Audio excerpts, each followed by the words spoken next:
So today I'm going to be talking about the American Revolution, or the War of Independence, or however you want to call it. So basically, the war that ended up establishing independence for the 13 colonies, creating the United States. So it's just going to be a brief timeline. So yeah. Well, it all started in 1754, and in the period of 1754 and 1763, the whole French and Indian War is happening. Well, by the end, they signed the Treaty of Paris, which effectively ended this French and Indian War. This was a war that had been fought for, like I said, 9 years between France and Great Britain. Well, as a result, the French conceded all North American territories and possessions east of the Mississippi River to Britain, which meant that, the British had the war was expensive, and now they had new territories to look after. So they had to get more money, and how did they do this? By implementing more taxes. Then comes on March 22nd, 1765, the infamous Stamp Act. Well, it was very much like the Sugar Act of 1764, in which, it was essentially a way of increasing revenues for the British Empire. That's simple. It was just taxation on a lot of colonial transactions. So just legal writs had this stamp, and if you had the stamp, you had to pay extra tax. Newspaper advertisements, ships billing of lading, everything, every legal document had this act, and you couldn't really do anything without this, with stamp. And yeah, it was extremely controversial in the period. Well, sometimes some of them refused to use the stamps. Others caused riots, and they even burned some of these stamps and intimidated those who distributed the stamps. And this can be seen as the principal act of, the first act of dislike towards the British, I can say. By the way, I forgot to say that in the French and Indian War, that war was kind of started by George Washington. That's a long story I'll probably tell some other time. Then comes the Townsend of Acts, and from June 15 to July 2nd, 1767. Well, these were 4 acts passed by the British Parliament to essentially try to assert its historical right to exert authority over the 13 colonies. So it was through suspension of assemblies and a lot of other stuff, essentially establishing revenue duties. And as you can probably tell, the people in the colonies weren't exactly thrilled by this. It was verbal agitation, physical violence, just plainly refusing to obey.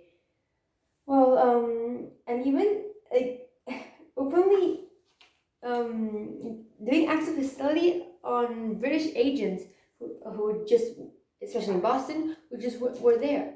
And in Boston was the main place of violence. The enforcers of these acts sent by the British were vastly outnumbered, so the British had to send, in October 1768, 2 regiments of the British Army to Boston. And now comes the infamous March 5th, 1770 Boston Massacre. I've talked about the Boston Massacre in another video, so if you want to check it out, you can. A small detachment was being threatened by a mob in Boston. They ended up killing 5 people, and the soldiers were charged with murder, and the only person who really defended them was John Adams, the future president, John Adams. And he actually ended up acquitting most of them, most of the charges. So, the Boston Massacre was the first act of outright violence against, targeted violence against the British. There were acts of violence before, but the first kind of organized, I guess. This wasn't even part of the war. The war didn't start for further 5 years. Then comes, on December 16, 1773, the Boston Tea Party. Now, this is by no means a meeting between, because when I first heard of it, I thought it was a meeting between the British and the colonists over tea. No, nothing to do with this. Well, they put a tax on tea without representation of the 13 colonies. By the East India Company put this tax, and it was extremely popular, as you can probably tell. So, a group of people from Boston, because the Bostonians hated the British, dressed up in a small hut people as Native Americans, and at night snuck into the harbor, Boston Harbor, and will dumped essentially around 10,000 pounds worth of tea into the sea. Then, March to June 1774, the Intolerable Acts were passed. Well, it was kind of during the winter of 1773 to 1774, colonial resistance was on the rise, and it was kind of a response by the British to this new colonial resistance, essentially. So they passed four measures known as the Intolerable Acts.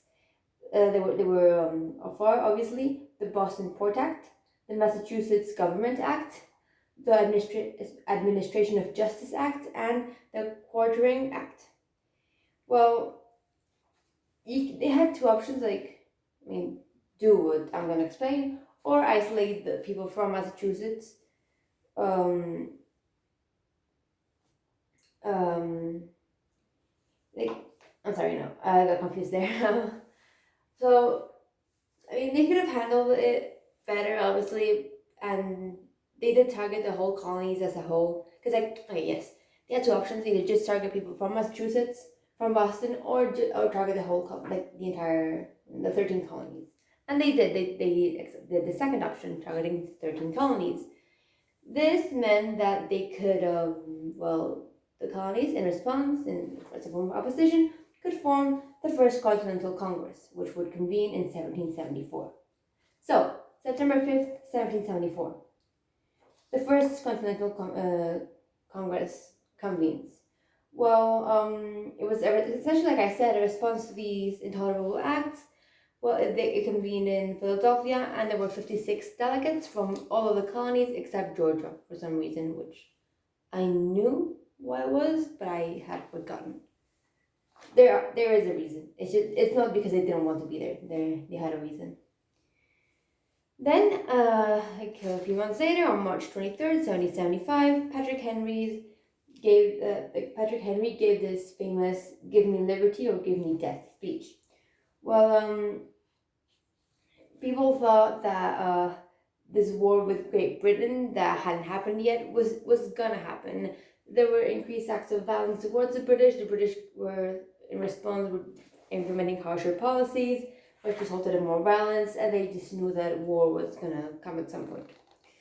Well, Patrick Henry said, from Virginia, said, hey, let's just rearm and strengthen ourselves because this war is coming, so the sooner we start to prepare, the better.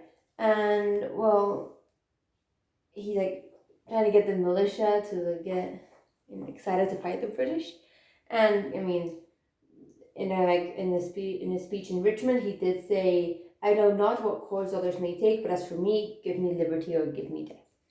Essentially, just they felt extremely oppressed, which they were. The British oppressed them really harshly. And then came on April 18th to 19th, 1775, Paul Revere's ride and the battles of Lexington and Concord. So, well, on the night of April 18th, 1775, Paul Revere rode from Charleston all the way to Lexington, which were in Massachusetts, to warn that the British were marching from Boston to seize the colonial armory. Now, this is where it's alleged that he said the British are coming, although he did not say that. I think that's a false claim, but he did not say the British are coming, but it is based on this Paul Revere's right. Well, en route, the British force of around 700 men were met on Lexington Green by around 77 local Minutemen and other people. Well, here comes the shot heard around the world. No one knows who shot the first shot, but someone did. And, well, it sparked a little skirmish that ended up leaving around 8 Americans dead. At Concord, the British were met by hundreds of militiamen. At this point, they were just mobilized. They were just like open resistance. Like, we hate the British. Um, well, yeah, the British, they were greatly outnumbered by the Americans, by the colonists, and they had to retire to Boston. And on the return, American snipers even really hit the British hard, like the British troops. Around the losses around the Battle of Lexington and Battle of Concord were around 273 British and 90 Americans, so not too bad, I'd say. I mean, it's still terrible, but again, not too bad. Then, June 17, 1775, the whole Battle of Bunker Hill. It's a quite famous one. Well, Reed's Hill in Charlestown was the primary focus of combat in this famous Battle of Bunker Hill, although it's not named Bunker Hill, it's Reed's Hill, but hey, they want to confuse us. It was part of this American siege of the British held Boston. I mean, Boston was primarily held by the British, and the Americans said, hey, let's hold a siege. Well, around 2,300 British troops eventually cleared the hill to allow the Americans to, the British cleared the hill to, from the Americans. They just, removed the Americans from the hill. But 40% of the assault force by the British ended up dying. And even though a lot of the Americans died, it was still a moral victory for the Americans. So that was good. Then, on January 1776, the whole Thomas Paine's Book of Common Sense was published. Well, by late 1775, Civil War was, it still looks like it was a civil war rather than an international conflict. And, well, Thomas Paine, he publishes this pamphlet called Common Sense that just put independence on the agenda. So just like, hey, this is independence. This is not a civil war. We want to be completely independent from Britain. And it was a 50-page pamphlet and sold more than 100,000 copies in just a few months. And, this is essentially what paved the way for the Declaration of Independence. Those who wrote it were really inspired by this. Then, on July 4th, 1776, famously, the Declaration of Independence was signed.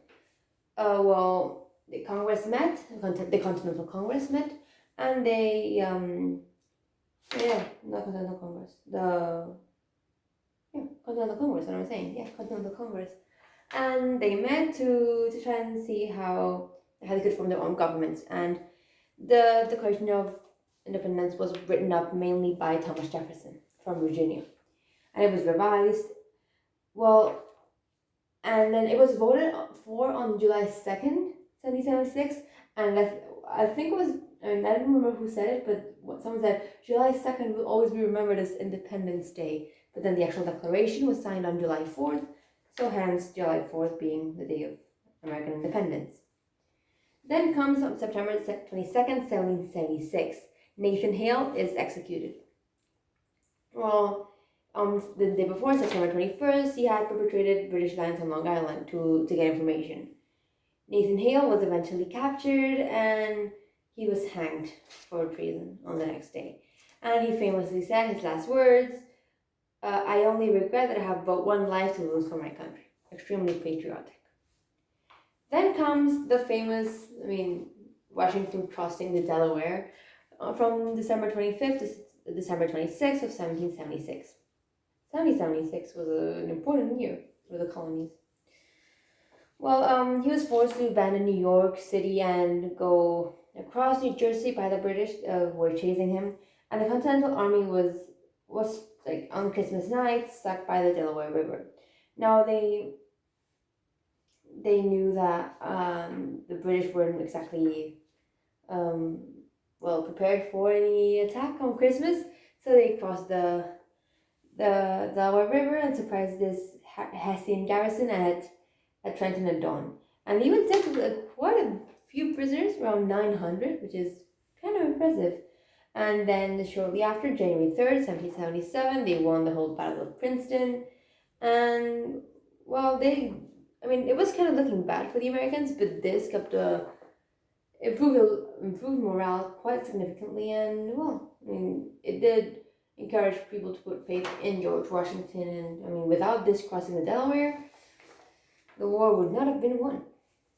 Then comes October 17th, 1777, where Burgoyne surrenders at Saratoga. I'm sorry for any pronunciation mistakes. Well, so from Canada, a British force was moving south in around summer 1777. It's a difficult number, 1777.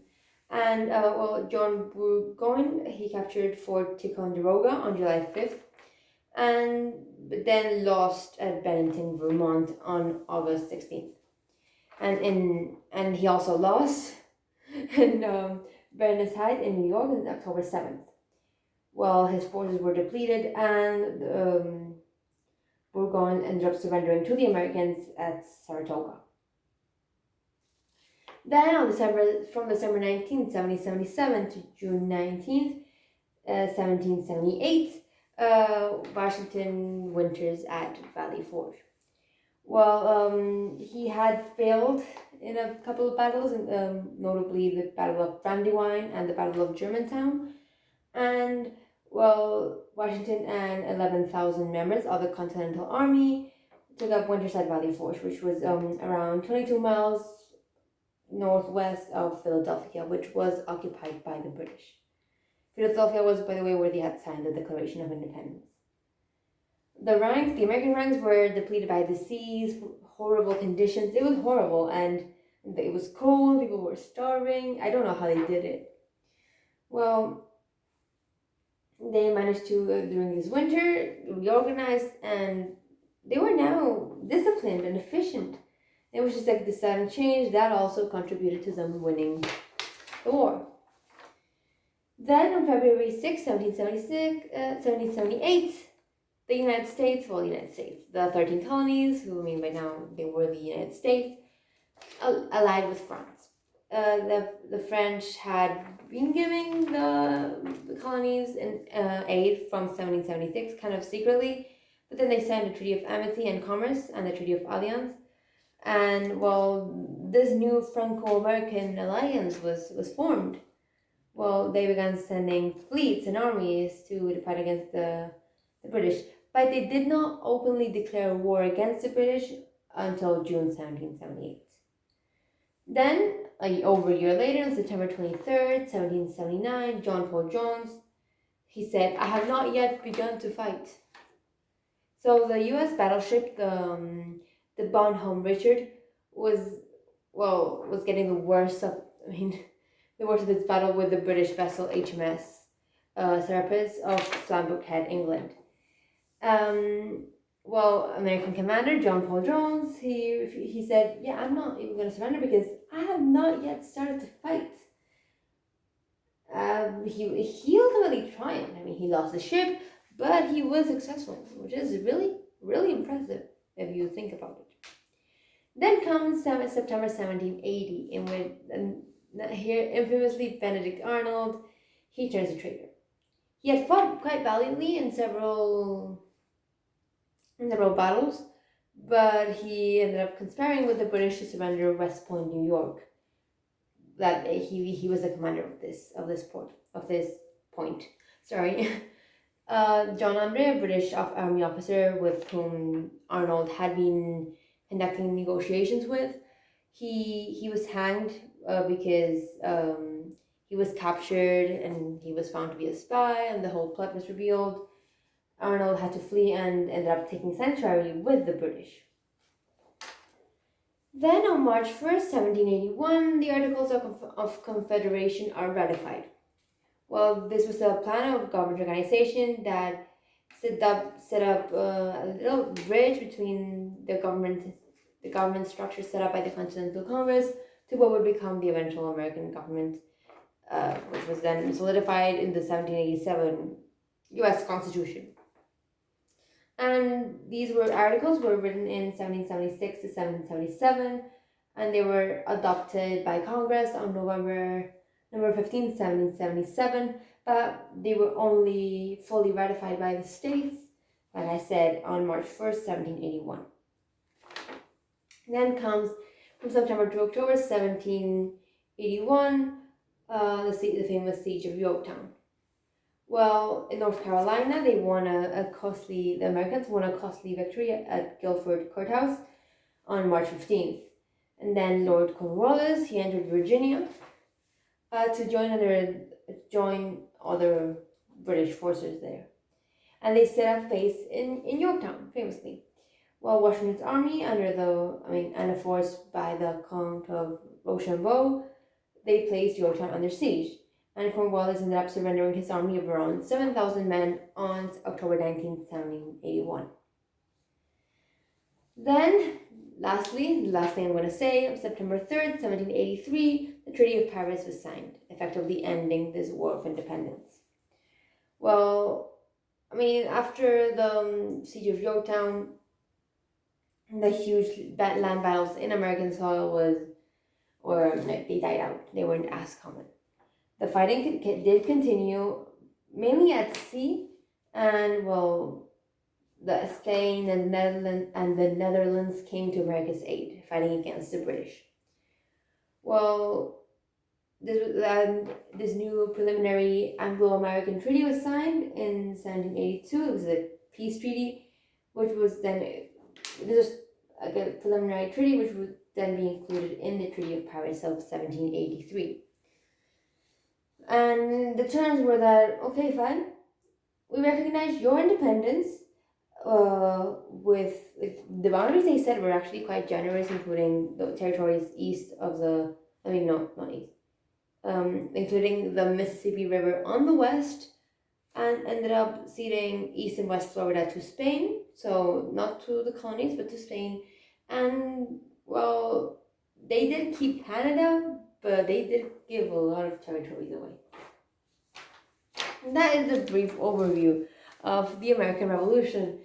There are more events, of course, it's not just this, but it's a brief overview. I did skip over the whole Battle of Monmouth. I did skip how George Washington was appointed Commander-in-Chief, but that is for another video, which I would go on to more depth.